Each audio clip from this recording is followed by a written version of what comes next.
Movie के start में Ronan एक यूट्यूब वीडियो के जरिए लोगों को बता रही है कि 6 साल पहले मैंने गलती से मदर बुद्धा के रिचुअल को खराब कर दिया था। साथ ही हर चीज की वीडियो भी रिकॉर्ड की थी, जिसकी वजह से वो लोग जो इस रिचुअल से जुड़े हुए थे या जिन्होंने रिचुअल की वीडियो देखी थी सभी कर्स्ड हो गए, यानी उन पर शराब आ गया। इसी वीडियो में रोनन सबको अपने मॉम डैड के एक्सीडेंट की वीडियो भी दिखाती है, जहाँ एक्सीडेंट के बाद उसके डैड ने किसी मंत्र को पढ़ते हुए खुद ही अपने आप को मार दिया। एक्सीडेंट की वजह भी उनकी लापरवाही नहीं थी, बल्कि उन्होंने भी बुद्धा रिचुअल से जुड़ी वीडियो देख ली थी और कर्ज की वजह से वो दोनों ही मर गए। उनके मरने के बाद रोनन ने ये बुद्धा रिचुअल की वीडियो 2 पुलिस ऑफिसर्स को दिखाई, जिन्होंने भी इस वीडियो को देखने के बाद अपने आप को शूट करके मार डाला। ये दिखाने के बाद रोनन कहती है कि मैं ये सब आपको इसलिए बता रही हूँ कि अब मेरी बेटी भी इस कर्ज का शिकार हो गई है और उसे कर्ज से बचाने के लिए मुझे आपकी मदद की जरूरत है। वो आप स्क्रीन पे एक सिंबल लगाते हुए अपने साथ सबको एक खास मंत्र पढ़ने को कह रही थी। सीन कट होकर अब हमें कुछ हफ्तों पहले का सीन दिखाया जाता है, जब रोनन अपनी बेटी टोटो को लेने के लिए एक फॉस्टर होम में गई थी। असल में टोटो जब पैदा हुई तो रोनन की दिमागी हालत कुछ ठीक नहीं थी, इसी वजह से डॉक्टर्स ने उसकी बेटी की कस्टडी उसे नहीं दी। रोनन का एक बड़ी साइकियाट्रिस्ट ने इलाज किया था, जहाँ रोनन ने उन्हें बताया कि मेरी ये अजीब हालत तब से ऐसी है जब मैंने बुद्धा के टेम्पल में एक ऐसी टनल को खोलने की गलती की थी जिसके अंदर किसी का भी जाना मना था। उसने वहाँ एक वीडियो भी बना ली थी जिसे जो भी देखता है कर्स्ड हो जाता है। डॉक्टर पूछती है कि अगर जो तुम कह रही हो वो सच है तो सबसे पहले तुम्हें और तुम्हारी बेटी को मरना चाहिए था, जो उस वक्त पैदा भी नहीं हुई थी। और मैं उस वीडियो को देख चुकी हूँ जिसे तुम शराब भी कह रही हो। मुझे तो अभी तक कुछ नहीं हुआ। मुझे लगता है कि तुमने उस सारे इवेंट को अपने दिमाग पर हावी कर लिया है। जिसके जवाब में रोनन ये कहकर बात खत्म करती है कि मैं बस इतना जानती हूँ कि जिसको इस शराब की कर्ज का जितना नॉलेज होता है वो उतनी ही जल्दी मर जाता है। रोनन ने डॉक्टर को ये नहीं बताया था कि आखिर वो इस शराब से कैसे बची है। अब प्रेजेंट में रोनन अपनी बेटी को अपने घर ले आई है। जब वो अपनी बेटी को उसका असल नाम लिखना सिखा रही थी तभी अचानक उसकी घर की खिड़की टूट जाती है। रोनन जब चेक करने के लिए गई तो पीछे से उसकी बेटी की हालत बिगड़ गई। उसकी आंखों में खून उतरने लगा था और साथ ही वो घबराते हुए छत की तरफ भी दिख रही थी। कुछ देर बाद रोनन उसे सुला देती है, जिसके बाद घर में अजीब चीजें होना शुरू हो जाती हैं, जैसे लाइट्स का चले जाना और उसी वक्त पर लिफ्ट में से किसी की रोने की आवाजें आना। आवाज को चेक करने के लिए रोनन टोटो को उसके बिस्तर पे छोड़कर बाहर चली जाती है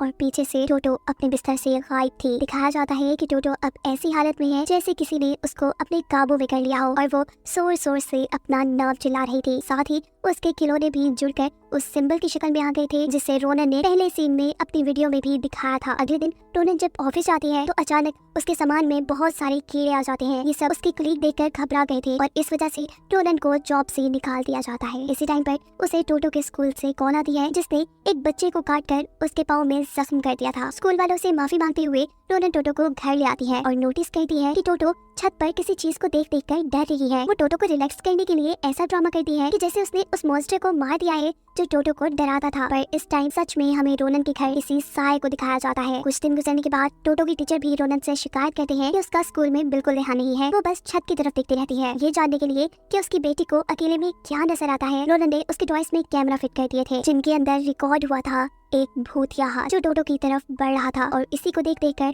वो हमेशा डरा करती थी। अगले दिन हम देखते हैं कि टोटो को छत से कोई आवाज आ रही है जो उसे अपनी तरफ बुला रही थी। इस आवाज ने टोटो को जैसे अपने काबू में कर लिया था, क्योंकि अब वो आवाज की कही सब बातें मानने लगी थी। जहाँ आवाज जब उसे छत से नीचे जंप करने को कहती है तो टोटो ने बिना सोचे समझे ये भी कर दिया। लेकिन हैरानकुन तौर पर अगले ही पल वो सही सलामत वापस खड़ी थी। बस फर्क इतना था कि अब उसके हाथ में एक चाकू भी था।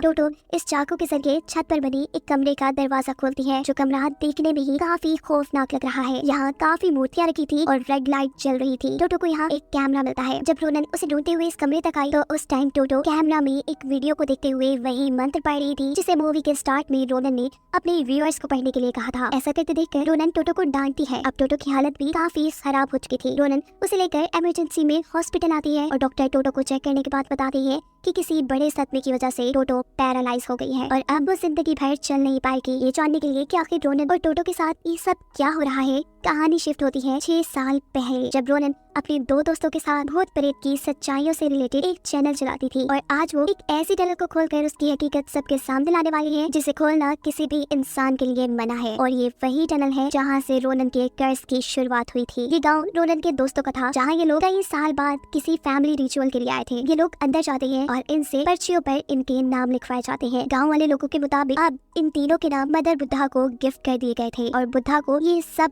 पसंद पसंद आया था। ये बताया था यहाँ बैठी एक छोटी लड़की ने, जिसे इन लोगों के मुताबिक मदर बुद्धा ने अपने मैसेजेस इन तक पहुँचाने के लिए चुना है। यहाँ मौजूद बूढ़ी औरत रोनन से कहती है कि अब क्योंकि तुम अपना नाम बुद्धा को दे चुकी हो, तो इसलिए तुम इस नाम को असल दुनिया में यूज नहीं करोगी। साथ में ये भी कि तुम्हारी जो बेटी पैदा होगी तुम्हें उसे भी मदर बुद्धा के लिए सैक्रिफाइस करना पड़ेगा। इन सारी बातों से रोनन काफी घबरा जाती है और टॉम उसे समझाता है कि इन लोगों की बातों पर ध्यान न दो, हम बस अपना मिशन पूरा करते ही यहाँ से निकल जाएंगे। इन्हें यहाँ एक टनल की वीडियो बनानी थी। ये एक टेंपल के करीब जाकर देखती है कि गाँव के कुछ लोग रिचुअल परफॉर्म कर रहे थे। यहाँ मदर बुद्धा की सिलेक्ट की हुई लड़की भी है और ये लोग वही मंत्र पढ़ रहे हैं जो मूवी में बार बार हमने सुना है। रोनन के साथ ही ये सब चुपके से रिकॉर्ड करने में लग जाती है और बुद्धा की लड़की इनको देख लेती है। ये पकड़े जा चुके हैं। ये लड़की इसकी सजा में रोनन को लेकर एक अजीब से रूम में आती है जहाँ मदर बुद्धा की एक तस्वीर लगी थी जिसमें उनके एक हाथ में किसी का कटा सर और दूसरे हाथ में एक खून का प्याला था। रोनन को यहाँ ऐसा महसूस हो रहा था जैसे वहाँ रखी सभी मूर्तियाँ उसको देख रही है। तभी वो छोटी बच्ची मेंढक से भरा एक डब्बा उसे लाकर देती है और कहती है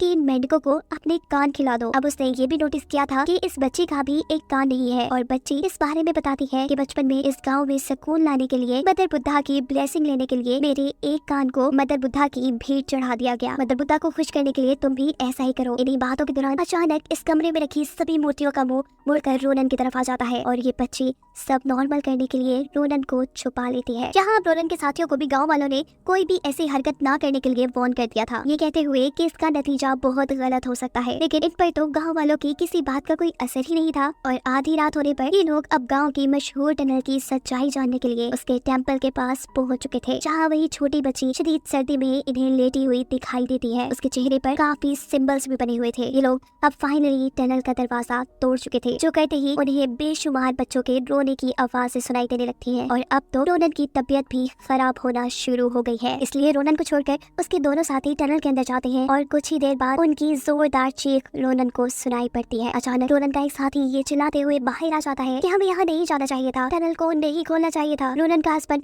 टॉम अभी भी टनल के अंदर ही था, जिसे चेक करने के लिए रोनन वो टनल में जाती है पर अब बहुत देर हो चुकी थी। वो मर चुका था।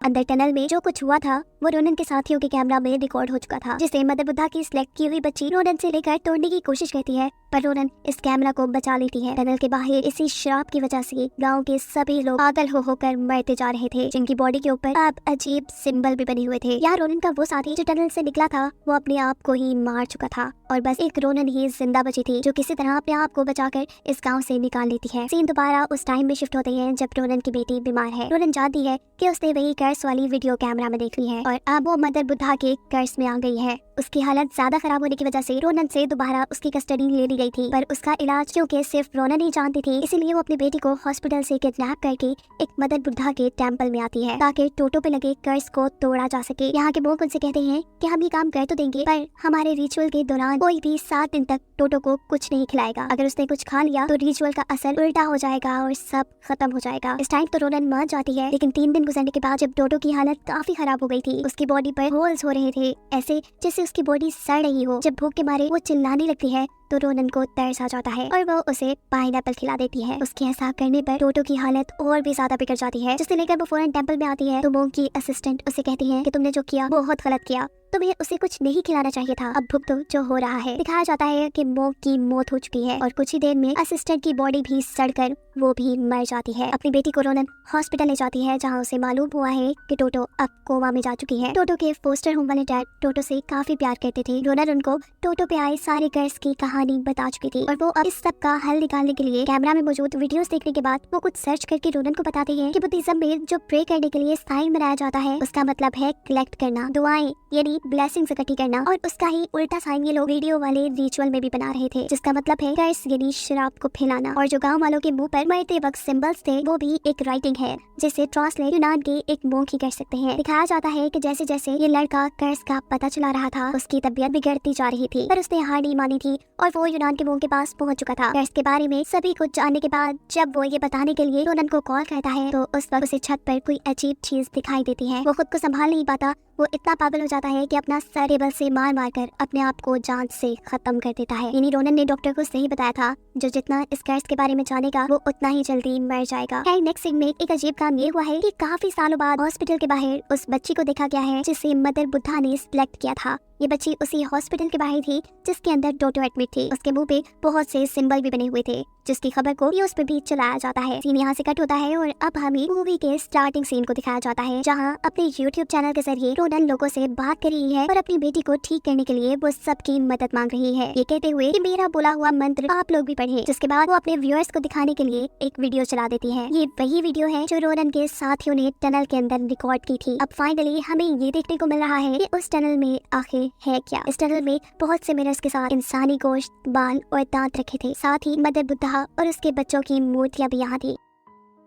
एक दरवाजे के पीछे से इन्हें काफी सारे बच्चों की रोने की आवाजें आ रही थी और दरवाजे पर वही मंत्र लिखा था जिसे मूवी में बार बार सुनाया गया है। ये लोग आगे बढ़ते हैं, उस दरवाजे को खोलकर उन्हें यहाँ मदर बुद्धा की एक बहुत बड़ी मूर्ति देखने को मिलती है, जिसके चेहरे को लाल कपड़े से ढका गया था। ये कवर उतारकर मदर बुद्धा की शक्ल टॉम देख लेता है और दर्द से चिल्लाता है। टॉम का भाई जब उसे देखने के लिए यहाँ आता है तो उसके चेहरे के साथ उसकी पूरी बॉडी सड़ चुकी थी और साथ ही टॉम अजीब तरीके से अपने भाई पर अटैक कर रहा था। टॉम से बचते हुए ये लड़का यहाँ से बाहर निकल जाता है और टॉम खुद ही अपने आप को मार लेता है। ये सारा सीन और वीडियो यही खत्म हो जाती है, जिसके अगले सीन में हम उसी मदर बुद्धा की लड़की को देखते हैं जो हॉस्पिटल में है। रोनन उसके पास जाकर उसका एक कान काट लेती है क्योंकि वो अब खुद अपनी बेटी का कर्ज हटाने का प्लान कर रही है। रोनन ने इस लड़की का कान मदर बुद्धा को खुश करने के लिए काटा है। अपनी बेटी की कस्टडी फोस्टर होम में देने के बाद वो अपनी बॉडी पर बहुत से मंत्र लिखती है और उस लड़की का कान लेकर के बाद अब वो उसी टनल में आई है जहाँ वो 6 साल पहले आई थी। अब यहाँ सब कुछ बिखर चुका था। वो यहाँ मौजूद हर मिरर को तोड़ने के बाद यहाँ सभी चीजों को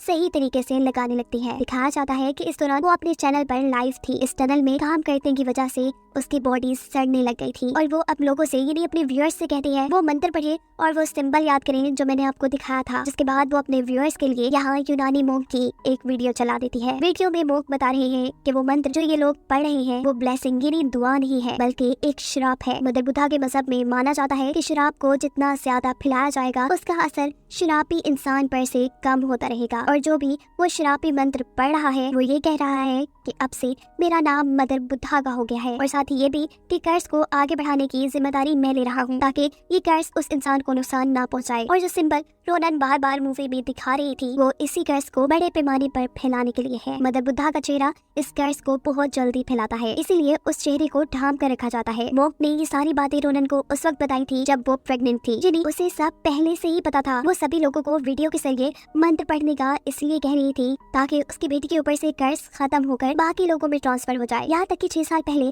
उसने अपने ऊपर से भी कर्ज खत्म करने के लिए बहुत से लोगों के साथ अपने माँ बाप की भी जान ले ली थी, उन्हें कर्ज वाली वीडियो दिखाकर। आखिर में मोक वाली वीडियो चलाने का मकसद रोनन का ये था कि सभी लोग अब अपने ऊपर आने वाले इस कर्ज को जान लें और इससे बचने की तैयारी कर लें। मोक वाली वीडियो खत्म होने के फौरन बाद रोनन अपनी आंखों पर पट्टी बांधकर मदर बुद्धा की मूर्ति का ढका चेहरा खोलकर उसके सामने कैमरा कर देती है ताकि श्राप जल्दी फैले और उसकी बेटी ठीक हो जाए। मदर बुद्धा की शक्ल सच में बहुत ही ज्यादा खौफनाक थी। वहाँ मुंह की जगह एक टनल थी, गोश्त से बनी एक टनल जिसके अंदर बहुत सारे सुराख थे, ऐसे जैसे गोश्त सड़ रहा हो और इसमें कीड़े पड़ जाए। रोनन के इस मदर बुद्धा के चेहरे को खोलने की वजह से उसकी भी मौत हो गई थी, पर उसकी ये सारी मेहनत बेकार नहीं गई क्योंकि कहानी के आखिरी सीन में हमें दिखाया जाता है कि उसकी बेटी बिल्कुल ठीक हो चुकी थी। कर्ज आगे लोगों पर ट्रांसफर हो गया था और उसकी बेटी पर से कर्ज का असर खत्म हो गया था, जिसे दिखाते हुए ये कहानी यहाँ खत्म हो जाती है।